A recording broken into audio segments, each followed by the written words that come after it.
الذين اصطفى أما بعد أعوذ بالله من الشيطان الرجيم بسم الله الرحمن الرحيم إن عدة الشهور عند الله 12 شهرا في كتاب الله يوم خلق السماوات والأرض منها 4 حرم ذلك الدين القيم فلا تظلموا فيهن أنفسكم وقاتلوا المشركين كافة كما يقاتلونكم كافة واعلموا أن الله مع المتقين صدق اللہ العظیم۔ محترم بزرگوں اور دوستو، یہ مہینہ محرم الحرام کا مہینہ ہے۔ اسلامی کیلنڈر کا آغاز اس مہینے سے ہوتا ہے۔ اللہ تعالیٰ نے اس مہینے کو بڑی فضیلت عطا فرمائی ہے، اور اس مہینے میں ایک دن ہے جسے یوم عاشوراء کہا جاتا ہے، 10 محرم کا دن، وہ بھی بڑی فضیلت والا دن ہے۔ اس مہینے کی فضیلت تو یہ ہے کہ اللہ تعالیٰ نے قرآن پاک میں ارشاد فرمایا، ان عدت الشہور عند اللہ 12 شہرا فی کتاب اللہ یوم خلق السماوات والارض۔ بے شک مہینوں کی گنتی اللہ کے یہاں 12 مہینے ہیں۔ اللہ کی کتاب میں جس دن سے اللہ نے آسمان اور زمین کو پیدا کیا، آسمانوں اور زمینوں کو جب سے اللہ نے پیدا کیا ہے، اس وقت سے اللہ نے 12 مہینے بنائے ہیں۔ ان 12 مہینوں میں منہا 4 حرم، ان 12 مہینوں میں 4 حرمت والے مہینے ہیں۔ اشہر حرم کا کیا معنی ہے؟ اشہر حرم کا ایک معنی یہ ہے کہ ان 4 مہینوں کے اندر جنگ کرنا، قتال کرنا یہ حرام ہے، اس لیے انہیں اشہر حرم کہا جاتا ہے۔ یہ مہینے کون سے ہیں؟ رجب کا مہینہ، اور 3 مہینے اس کے بعد جو مسلسل آتے ہیں، تو ایک رجب کا مہینہ ہے، اور پھر ذوالقعدہ، ذوالحجہ اور محرم کا مہینہ۔ ان 4 مہینوں میں یہ بڑی فضیلت والے مہینے، ان کو اشہر حرم کہا جاتا ہے۔ ان مہینوں میں قتال حرام ہے۔ یہی وجہ ہے زمانہ جاہلیت میں مشرکین بھی ان مہینوں میں جنگ نہیں کرتے تھے، احترام کی وجہ سے۔ یہاں تک کہ اگر ان کو اپنے باپ کا قاتل بھی ان مہینوں میں نظر آتا تو اس سے تعرض نہیں کرتے، اسے چھوڑ دیتے تھے۔ اور ان مہینوں کو اشہر حرم کہنے کی ایک وجہ یہ ہے کہ یہ ادب اور احترام والے مہینے ہیں، عزت والے مہینے ہیں۔ ان مہینوں کا احترام کرنا چاہیے۔ اور اللہ تعالیٰ فرماتے فَلَا تَظْلِمُوا فِيهِنَّ أَنفُسَكُمْ، تم ان مہینوں کے اندر اپنے آپ پر ظلم مت کرو۔ معنی یہ ہے کہ گناہ کر کے اپنے آپ پر ظلم مت کرو۔ ان مہینوں میں عبادت کرنے کا ثواب اور اجر بڑھ جاتا ہے، اور ان مہینوں میں گناہ کرنے سے اس کا وبال بھی بڑھتا ہے۔ اور ان مہینوں میں ایک مہینہ محرم کا مہینہ ہے جو بڑی عزت والا مہینہ ہے۔ جس دن سے اللہ نے کائنات پیدا کی ہے اس وقت سے لے کر آج تک محرم کا مہینہ عزت والا مہینہ ہے۔ لہذا اس مہینے کے اندر زیادہ سے زیادہ عبادت کا اہتمام کرنا چاہیے، اور ہر مہینے میں عبادت کا اہتمام ہونا چاہیے، لیکن ان مہینوں میں زیادہ اہتمام کرنا چاہیے۔ پھر اس مہینے کے اندر ایک دن ہے 10 محرم کا دن، وہ بھی بڑی فضیلت والا ہے۔ بخاری شریف کی روایت ہے، رسول کریم صلی اللہ علیہ وسلم نے جب مکہ سے مدینہ ہجرت فرمائی تو آپ نے مدینے میں یہود کو دیکھا کہ وہ 10 محرم کے دن روزہ رکھتے ہیں۔ آپ نے پوچھا کہ تم اس دن روزہ کیوں رکھتے ہو؟ انہوں نے کہا اس دن اللہ تعالیٰ نے حضرت موسیٰ علیہ السلام کو اور فرعون سے نجات دی تھی، بنی اسرائیل کو نجات دی تھی اور فرعون کو غرق کیا تھا، موسیٰ علیہ السلام نے اس دن کا روزہ رکھا، ہم بھی رکھتے ہیں۔ آپ نے فرمایا نحن احق بموسیٰ منکم، ہم موسیٰ علیہ السلام کے اس روزے کی اتباع میں تم سے زیادہ حقدار ہے۔ چنانچہ آپ نے روزہ رکھنے کا حکم دیا اور خود بھی روزہ رکھا۔ لیکن ایک بات یاد رکھیے، بعض حضرات کو یہاں پر یہ خیال پیدا ہوا ہے کہ رسول کریم صلی اللہ علیہ وسلم کو مدینے میں جا کر معلوم ہوا کہ یہ دن مبارک دن ہے۔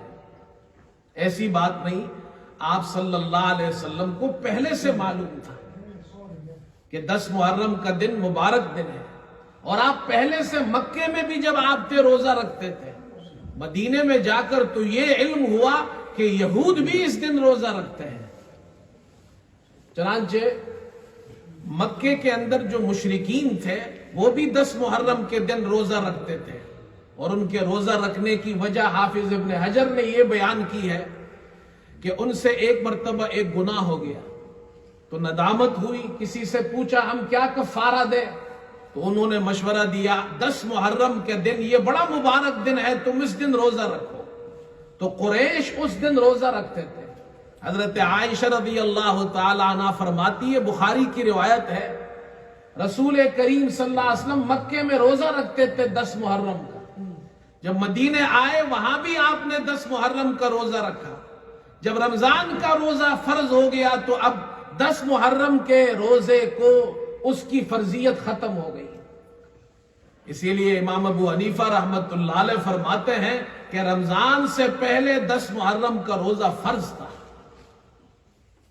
جب رمضان کی فرضیت آئی تو اب 10 محرم کے روزے کی فرضیت ختم ہو گئی، اب وہ نفل روزہ ہے، سنت روزہ ہے، رکھنے میں بڑا اجر و ثواب ہے۔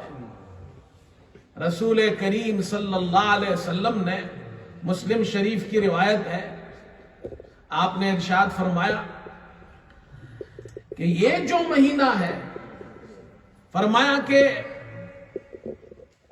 افضل الصیام بعد رمضان شہر اللہ المحرم، رمضان کے بعد سب سے افضل روزہ اللہ کے مہینے محرم کا یعنی 10 محرم کا روزہ ہے۔ اس حدیث میں آپ نے 2 باتیں ارشاد فرمائی، ایک تو یہ ارشاد فرمایا کہ 10 محرم کا روزہ رمضان کے بعد سب سے افضل روزہ ہے، دوسری بات یہ فرمائی محرم کا مہینہ اللہ کا مہینہ ہے۔ تو مہینے تو سب اللہ کے ہیں، لیکن اللہ نے، آپ صلی اللہ علیہ وسلم نے اس کو شہر اللہ کہا، اللہ نے اس کی نسبت اپنی طرف کی ہے کہ یہ اللہ کا مہینہ ہے، اس سے اس کے اندر زیادہ فضیلت پیدا ہوئی ہے۔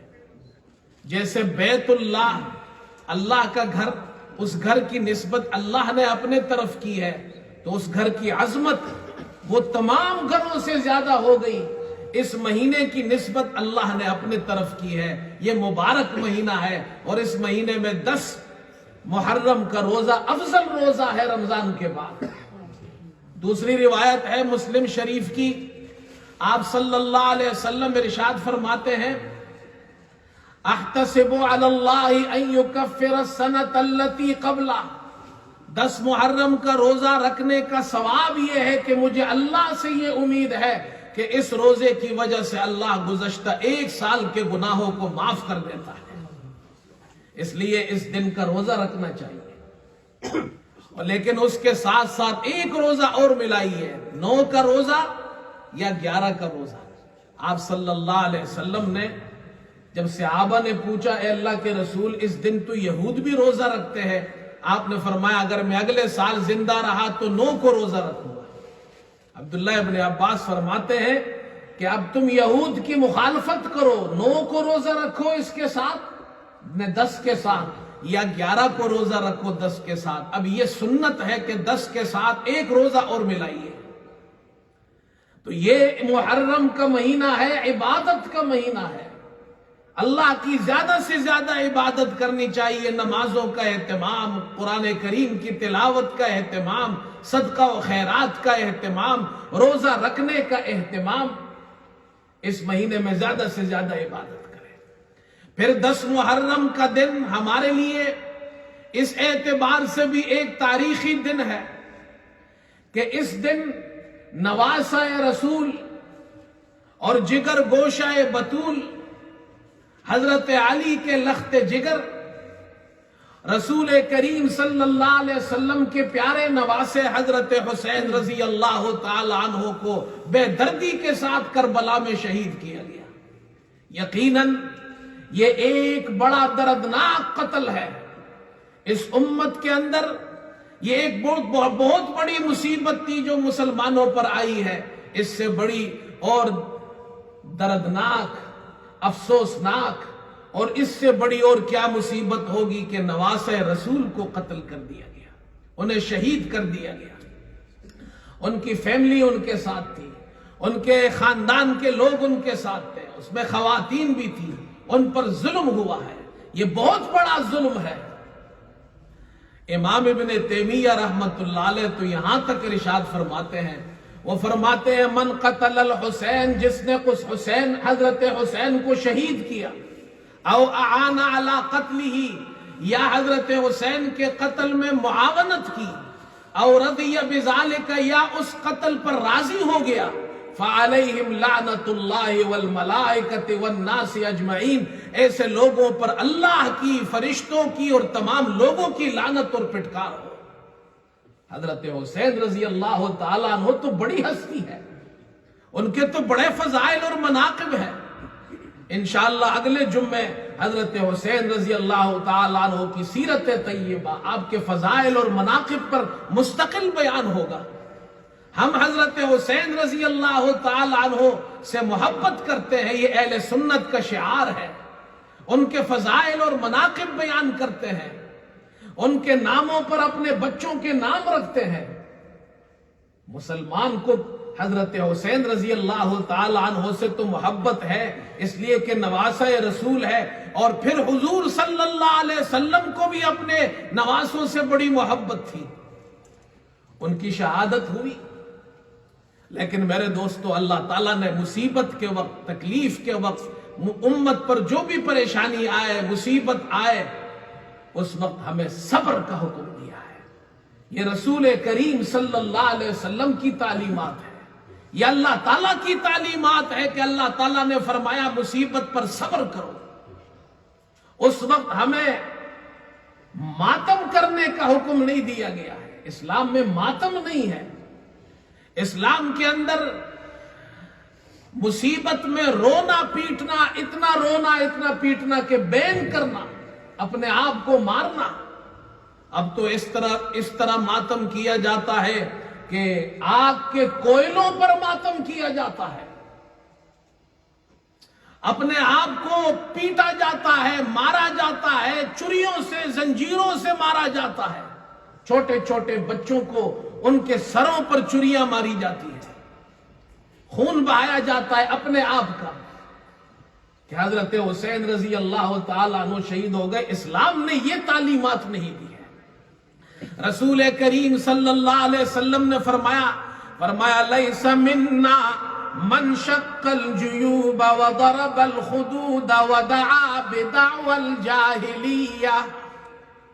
آپ نے فرمایا جس نے اپنے کپڑوں کو پہاڑا، مصیبت آ گئی، کسی کا انتقال ہوا، اور اس انتقال اور تکلیف اور مصیبت میں وہ اپنے کپڑوں کو پھاڑتا ہے، اپنے چہروں کو پیٹتا ہے، زمانہ جاہلیت کی طرح بین کرتا ہے، جس کو نوحہ کہا جاتا ہے، ہائے ہائے ہائے، چیخنا، اس طرح چلانا، نوحہ کرنا، بین کرنا۔ آپ نے فرمایا جو اس طرح کرتا ہے وہ ہم میں سے نہیں ہے۔ آپ نے کیا فرمایا؟ وہ ہم میں سے نہیں ہے۔ ہم بھی کہتے ہیں جو ایسا کرتے ہیں وہ ہم میں سے نہیں ہے، ہم میں سے نہیں ہے۔ ہم تو مسلمان ہیں، مسلمانوں کو تو یہ تعلیم دی گئی ہے کہ صبر کرو۔ میرے دوستو، ایک زمانہ تو یہ تھا کہ مسلمان اہل سنت والجماعت ہم حضرت حسین رضی اللہ تعالیٰ عنہ کی فضیلت اور مناقب بیان کیا کرتے تھے، صبر کی تلقین کرتے تھے، اور جو اہل سنت سے نہیں ہے وہ جو چاہے کرتے ہیں، کرتے پہلے بھی کرتے رہے، اب بھی کرتے ہیں۔ لیکن اب تو مسائل یہ پیدا ہو گیا ہے، پہلے تو روافض تھے، اب تو کچھ نیم رافضی بھی پیدا ہو گئے ہیں، اپنے آپ کو سنی کہتے ہیں، وہ بھی کہتے ہیں جی ماتم کرو، وہ بھی کہتے ہیں بین کرو۔ حضرت حسین رضی اللہ تعالیٰ عنہ کی شہادت پر صبر کی تعلیم کے بجائے اب ماتم کی، بین کی، مارنے پیٹنے کی، اس کی تعلیمات دے رہے ہیں اور دلیلیں پیش کرتے ہیں۔ ایک صاحب ہے، وہ حضرت حسین رضی اللہ تعالی عنہ کے اس شہادت پر، یہ بڑا ظلم ہے، ہم بھی کہتے ہیں، مسلمانوں کے لیے یہ ایک دکھ اور افسوس کی جگہ ہے، لیکن صبر کی تعلیم کے بجائے کہتے ہیں جی اس میں رونا سنت ہے۔ اور دلیل کیا پیش کی ہے جی؟ طبرانی کی روایت ہے، ام سلمہ رضی اللہ تعالی عنہ کے گھر آپ صلی اللہ علیہ وسلم تشریف لائے اور آپ نے فرمایا کسی کو اندر آنے مت دو۔ حضرت حسین رضی اللہ تعالیٰ عنہ چھوٹے تھے، وہ اندر آ گئے۔ ام سلمہ کہتی میں نے حضور صلی اللہ علیہ وسلم کی رونے کی آواز سنی، میں آئی، آپ رو رہے تھے، حضرت حسین رضی اللہ عنہ بھی وہاں تھے۔ آپ نے فرمایا جبرائیل علیہ السلام آئے اور انہوں نے مجھے بتایا کہ تمہارے اس نواسے کو قتل کر دیا جائے گا، اور کربلا کی مٹی بھی لا کر دکھائی۔ آپ رو رہے تھے، ٹھیک ہے بھائی، رونا تو منع نہیں ہے، یہ غیر اختیاری چیز ہے۔ اگر کسی کو اپنے بچوں نواسوں کی تکلیف کا علم ہو اور وہ روتا ہے غیر اختیاری طور پر، تو یہ تو منع نہیں ہے۔ جان بوجھ کر بین کرنا، لوگوں کو بلانا، ماتم کرنا، اس کی تعلیم اسلام میں نہیں ہے۔ حضور صلی اللہ علیہ وسلم کے دوسرے بیٹے ہیں حضرت ابراہیم، بچپن میں انتقال ہوا۔ آپ صلی اللہ علیہ وسلم، پوری روایت حدیث میں موجود ہے، ابو سیف القین جن کی بیوی حضرت ابراہیم کو دودھ پلاتی تھی، ان کے گھر آپ تشریف لائے۔ حضرت ابراہیم کا آخری وقت ہے، آپ کے ہاتھوں میں انہوں نے جان دی، آپ کی آنکھوں سے آنسو نکلے، رو پڑے آپ۔ عبد الرحمن ابن عوف نے پوچھا اللہ کے رسول، آپ کے آنکھوں میں آنسو، آپ رو رہے؟ فرمایا رحمت ہے یہ، اللہ تعالیٰ نے یہ پیار تو رکھا ہے نواسوں کے لیے، بچوں کے لیے دل میں۔ آپ نے فرمایا کہ آنکھ رو رہی ہے، دل غمگین ہے، ہم وہی کہتے ہیں وَلَا نَقُولُ إِلَّا مَا يَرْضَى رَبُّنَا وَإِنَّا بِفِرَاقِكَ يَا إِبْرَاهِيمُ لَمَحْزُونُونَ، ہم تو وہی کہتے ہیں جس پر اللہ راضی ہے، اور اے ابراہیم تیری جدائی میں ہم غمگین ہیں۔ غیر اختیاری رونا یہ تو جائز ہے۔ اولاد کے انتقال پر، نواسوں کے انتقال پر افسوس ہوتا ہے، غم ہوتا ہے، غیر اختیاری آنکھوں سے آنسو نکلتے، یہ منع نہیں ہے۔ لیکن کیا حضور صلی اللہ علیہ وسلم نے حضرت جب جبرائیل علیہ السلام نے آپ سے فرمایا کہ آپ کی امت آپ کے بیٹے کو شہید کر دے گی، تو کیا آپ ہر سال روتے تھے؟ ہر سال رونے کی مجلس کرتے تھے؟ اور کیا ہر سال ایسا ماتم کرتے تھے کہ چہرے کو بھی پیٹ رہے ہیں، کپڑے بھی پاڑ رہے ہیں، جسموں کو بھی مار رہے ہیں؟ کیا صحابہ نے ایسا کیا ہے؟ ایسی تو کوئی تعلیمات ہمیں نہیں دی گئی ہے۔ ہمیں تو تعلیم یہ دی گئی ہے صبر کرو۔ پھر کچھ لوگ یہ کہتے ہیں کہ جی حضرت یوسف علیہ السلام نے بھی تو ماتم کیا ہے۔ جی ماتم کے لیے دلیلیں کہاں سے لا رہے ہیں؟ حضرت یعقوب علیہ السلام نے، حضرت یعقوب علیہ السلام نے حضرت یوسف کے غم میں ماتم کیا ہے۔ اچھا جی کیا ماتم کیا ہے؟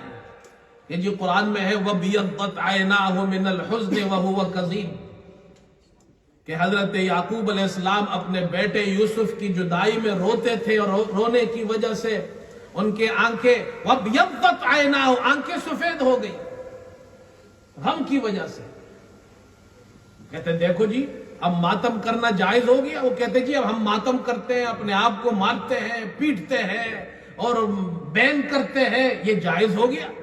حضرت یعقوب علیہ السلام نے بھی کیا ہے، لیکن قرآن کی اس آیت میں غور نہیں کرتے ہیں۔ اس آیت میں اللہ فرماتے وَبْيَضَّتْ عَيْنَاهُ مِنَ الْحُزْنِ وَهُوَ كَظِيمٌ، وَهُوَ كَظِيمٌ کا معنی یہ ہے کہ وہ اپنے غم کو دبا رہے تھے۔ حضرت یعقوب علیہ السلام نے کوئی شکوہ شکایت نہیں کی، زبان سے کوئی ہائے بین نہیں کیا۔ حضرت یعقوب علیہ السلام تو اپنے غم کو دبا رہے تھے، غیر اختیاری طور پر آنکھوں سے آنسو بہتے تھے۔ تو غیر اختیاری رونا تو منع نہیں ہے۔ یہ کہاں ہے کہ حضرت یعقوب علیہ السلام نے لوگوں کو بلا کر ماتم کی مجلسیں منعقد کی ہو؟ غیر اختیاری آپ کے اختیار میں نہیں ہے، رونا خود بخود آ جائے وہ منع نہیں۔ ایک صاحب نے کہا کہ جی اپنے آپ کو مارنا پیٹنا بھی جائز ہے، یہ دلیل کیا ہے؟ کہتے قرآن میں ہے۔ اب دیکھیں جی ان عوام کو کیسے گمراہ کیا جا رہا ہے۔ عوام بیچاروں کو تو قرآن ایسے بھی مسلمان ہے، دیکھ کر پڑھنا نہیں آتا، ترجمہ کہاں سے آئے گا ان کو؟ تو گمراہ کر دیتے ان کو۔ کہتے جی حضرت ابراہیم علیہ السلام کے پاس فرشتے آئے، وہ جو واقعہ اللہ نے قرآن میں ذکر کیا ہے، آپ نے ان کے سامنے کھانا پیش کیا، انہوں نے نہیں کھایا۔ تو اس موقع پر فرشتوں نے کہا، فرشتے تو انسانی شکل میں آئے تھے، حضرت ابراہیم علیہ السلام کو تو علم نہیں تھا یہ فرشتے ہیں۔ قالوا لا تخف وبشروه بغلام علیم، کہا آپ ڈریے مت، ہم فرشتے ہیں، ہم تو اس لیے آئے ہیں کہ آپ کو بچے کی بشارت دے کہ آپ کو اللہ بیٹا دے گا۔ حضرت اسحاق کی بشارت دی۔ بیوی حضرت سارہ بوڑھی ہو گئی ہے، بانجھ ہے۔ فَأَقْبَلَتِ امْرَأَتُهُ فِي صَرَّةٍ فَسَكَّتْ وَجْهَهَا وَقَالَتْ عَجُوزٌ عَقِيمٌ۔ اور حضرت ابراہیم کی بیوی آئی، یہ بولتے ہوئے، آگے سے آئی بولتے ہوئے، فَسَكَّتْ وَجْهَهَا، اپنے ماتھے کو پیٹا، فَسَكَّتْ وَجْهَهَا، اپنے چہرے کو پیٹا، اور کہا کہ ایک بوڑھی بانجھ عورت بچہ جنے گی؟ فرشتوں نے کہا ایسے ہی ہوگا۔ اب کہتے دیکھو جی حضرت سارہ نے تو اپنے چہرے کو پیٹا ہے، تو چہرے کو پیٹنا ماتم میں جائز ہے، یہ دلیل پیش کی۔ اب ہمارے لوگ عوام ہے بیچارے، ان کو کیا پتا ہے کہ جی حضرت سارہ نے ماتھے کو پیٹا تو چہرے کو پیٹنا جائز ہو گیا۔